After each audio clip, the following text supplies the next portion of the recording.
Madame, Monsieur, bonsoir et merci de nous rejoindre pour ce nouveau point de l'actualité. Réunion du Conseil des ministres ce lundi, une réunion qui a été présidée par le président algérien Abdelmadjid Tebboune en préparation du mois du Ramadan. Le Conseil a examiné les modalités d'approvisionnement du marché en matière de produits alimentaires de large consommation.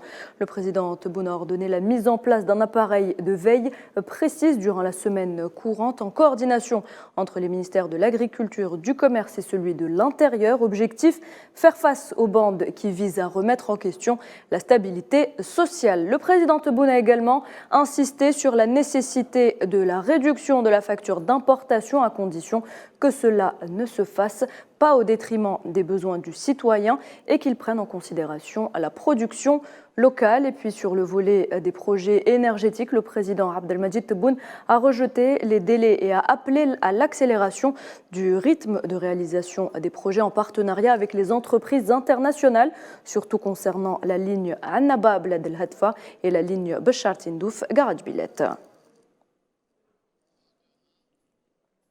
Le président de la République qui a reçu l'envoyé spécial de l'émir de l'État du Qatar plus tôt dans la journée. Il s'agit de Mohamed Ben Abdelaziz Al Khalifi.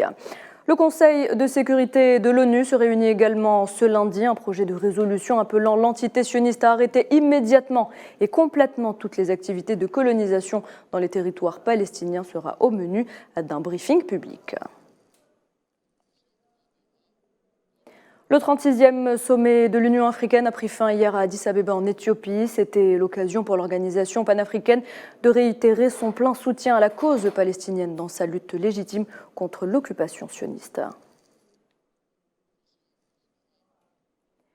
Et justement, ce 36e sommet de l'Union africaine a été légèrement perturbé par l'infiltration d'une délégation sioniste aussitôt expulsée par les agents de sécurité.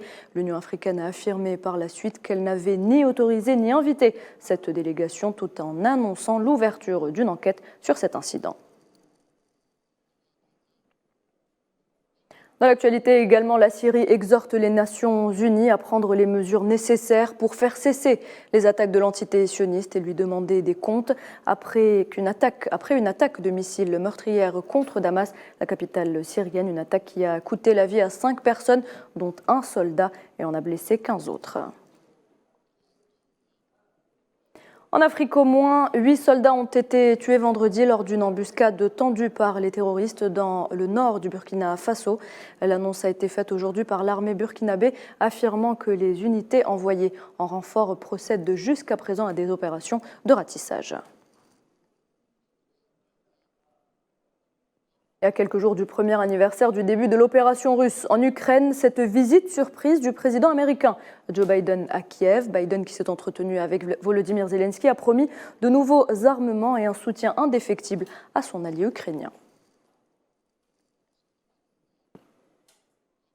Le Japon, justement, va offrir à l'Ukraine une nouvelle aide financière de 5,5 milliards de dollars. C'est ce qu'a déclaré ce lundi le Premier ministre japonais Fumio Kishida. Il a précisé que le gouvernement demanderait l'approbation du Parlement pour la modification des lois et règles pertinentes afin de permettre le versement de ces fonds.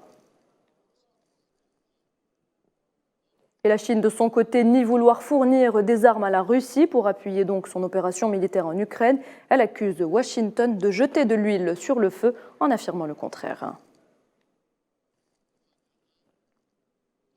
À propos des États-Unis, le chef de la diplomatie américaine, Antony Blinken, a achevé ce lundi une visite de 2 jours en Turquie où il a affiché le soutien des États-Unis après le séisme dévastateur qui a touché le pays.